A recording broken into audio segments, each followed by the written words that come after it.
नाज़रीन किराम अस्सलाम वालेकुम वरहमतुल्लाहि वबरकातुहू। आज फिर हम हाजिर हैं आपकी खिदमत में एक वीडियो लेकर के, और इस्लाही वीडियो लेकर के। अब हमने थोड़ा सा जहन यही बना लिया कि जो हमारे माशरे में जो दीन के नाम पर खुराफात करेगा, मजहब इस्लाम को बदनाम करेगा, तो इंशाअल्लाह उनके परखच्चे उड़ानी है। अब यही सोच लिया हमने। इसलिए जिसको हमें जितनी गालियां बकनी है बक सकता, इजाज़त है हमारी तरफ से, मगर हम अल्हम्दुलिल्लाह जानते हैं हम अल्लाह के फजल से हम हक पर हैं। हम जो कर रहे हैं वो सिर्फ अल्लाह की रज़ा के लिए कर रहे हैं। जो लोग भटक रहे हैं, आप हालात तो देखें कहाँ से कहाँ पहुँच चुके हैं। आपको मैं एक वीडियो दिखलाऊंगा कि जिसके अंदर सरीह कुफ्र तक बका जा रहा है। आप देखें, बने रहें हमारे साथ में, और इंशाअल्लाह इसके ऊपर थोड़ा फिर बाद में मैं तबसरा करूंगा। आप पहले इस वीडियो को समाअत फरमाइए कि इसके अंदर किस तरह का ये कुफ्र बका जा रहा है।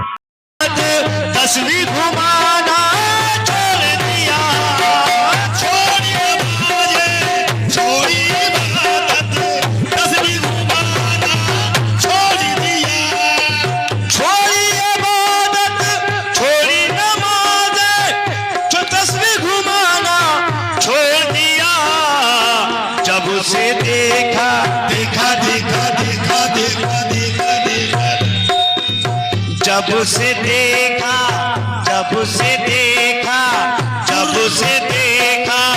खुद में खुदा को, जब से देखा खुद में खुदा को, मस्जिद जाना छोड़ दिया।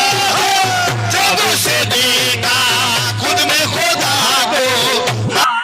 समझ में आया हज़रात के क्या बकरे आई है? कि मक्कार ये कह रहा है छोड़ी नमाजें, छोड़ी इबादत, तस्बीह घुमाना छोड़ दिया, जब से देखा खुद में खुदा को, मस्जिद जाना छोड़ दिया।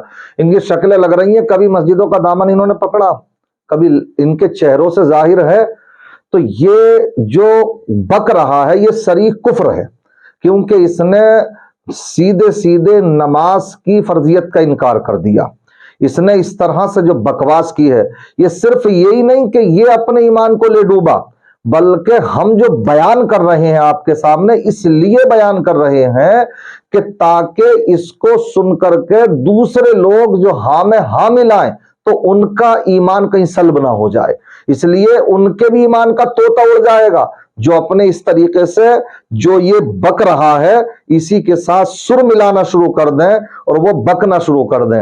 और कितने तो ऐसे ही हैं, कितने दिल में खुश हो रहे होंगे कि ये बात करी ने पते की, ये जो बात कही है इन्होंने, ये हमारे दिल की बात कह दी कि हमने जो नमाज छोड़ी, देखो आज इसकी वजह भी बता दी इन्होंने। तो इसलिए हमने छोड़ दिया कि हम जब भी तो पटरी से निकले हुए हैं, जब भी तो हम मस्जिदों को नहीं जाते।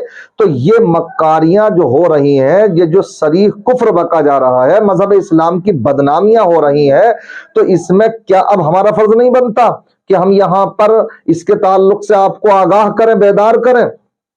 मुझे याद आती है मुफ्ती तकीर अहमद साहब की वो बात कि जो मुफ्ती तकीर अहमद साहब क़िबला ने आलिम रब्बानी है अल्हम्दुलिल्लाह इस वक्त। वो आप अगर कोई जिंदा वली देखना चाहे तो मैं समझता हूं कि वो अल्लामा तकीर अहमद साहब क़िबला हैं। तो उन्होंने एक मर्तबा बयान किया था, मुझे याद आता है कि उन्होंने कहा था कि ये वो फितनों का जमाना चल रहा है कि अगर किसी के सामने यहां पर शैतान आ जाए और आकर के अपना इंट्रोडक्शन वो ये कराए कि मैं शैतान हूं, तो अकेला वो भी नहीं रहेगा, बल्कि उसके साथ भी बहुत से हवारी मवारी हो जाएंगे। तो आप देख लीजिए कि शायद इमामों के साथ इतने लोग नहीं है जितने लोग के इस तरह के शैतानों के साथ में लग जाते हैं। ये सब क्या हो रहा हैगा? इसलिए हमें मरना है। आप नमाज की फर्जियत का इनकार मत कीजिए, इनकी मजाक मत उड़ाइए। कुरान सराहतन फरमा रहा है, अल्लाह का फरमान है अकीमुस्सलाह, नमाज कायम करो। और आप क्या मालूम नहीं है आपको कि 29वें पारे में जो वो आयत करीमा के कल कयामत का दिन होगा, कुछ जन्नती जन्नत में जा रहे होंगे और जहन्नमी जहन्नम में जा रहे होंगे। तो उस वक्त में जब बहुत से जन्नतियों की निगाह जहन्नमियों के ऊपर पड़ेगी तो वो पूछेंगे मा सलकाकुम फी सकर, کہ تمہیں جہنم میں کیا چیز لے گئی؟ تو اس وقت میں وہ کہتے نظر آئیں گے قالوا لم نک من المصلین، کہ ہم نماز نہیں پڑھتے تھے۔ تو وہ نماز نہ پڑھنا جہنم میں جانے کا سبب ہوگا، اور آج یہ مذاق اڑا رہے ہیں۔ اس لیے خدا را اللہ سے ڈرو اور اپنی آخرت کی فکر کرو۔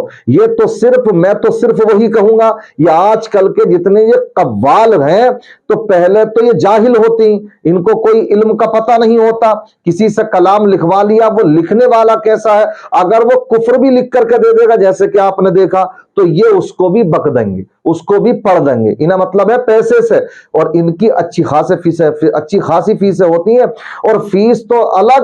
ہم نے تو یہ بھی دیکھا کچھ جگہوں پر تو اتنی پیسے کی نچھاور کری جاتی ہے ان کے اوپر کہ یہ کہتے ہیں بس بلا لو، انعام پر ہی بلا لو۔ تو انعام بھی جانتے ہیں آپ ان کے کیسے رہتے ہیں کہ ہماری قوم کا دم جو نکلتا ہے وہ علماء کو دینے میں، جو اس کے مستحق ہیں نذرانوں کے، ان کو دینے میں دم نکلتا، مگر ان کے انعام بھی ایسے ہوتے ہیں کہ لاکھ سوا لاکھ روپے، 1.5 لاکھ روپے کے انعام ان کو دیتی ہے ہماری قوم، اور وہ کیا کر کے آتے ہیں؟ اپنے ایمان کا طوطا اڑوا کر کے آ رہے ہیں۔ اس لیے ہماری ذمہ داری ہے یہ کہ ہم آپ کو آگاہ کریں، آپ کا حق بنتا ہے کہ آپ علماء حق کی باتوں کو سمجھیں، اپنی آخرت کی فکر کریں۔ نماز جیسی چیزوں کا کوئی انکار کر کے مسلمان نہیں رہ سکتا ہے۔ بس یہی پیغام مجھے آپ تک پہنچانا تھا۔ اللہ تبارک و تعالی مجھے آپ کو دین کی سمجھ عطا فرمائے، تمام طرح کے فتنوں سے ہم سب کو محفوظ و مامون فرمائے، تمام کے کاروباروں میں برکتیں ترقیاں عطا فرمائے، مسجدوں کو آباد کرنے کی فکر نصیب فرمائے۔ السلام علیکم ورحمۃ اللہ وبرکاتہ۔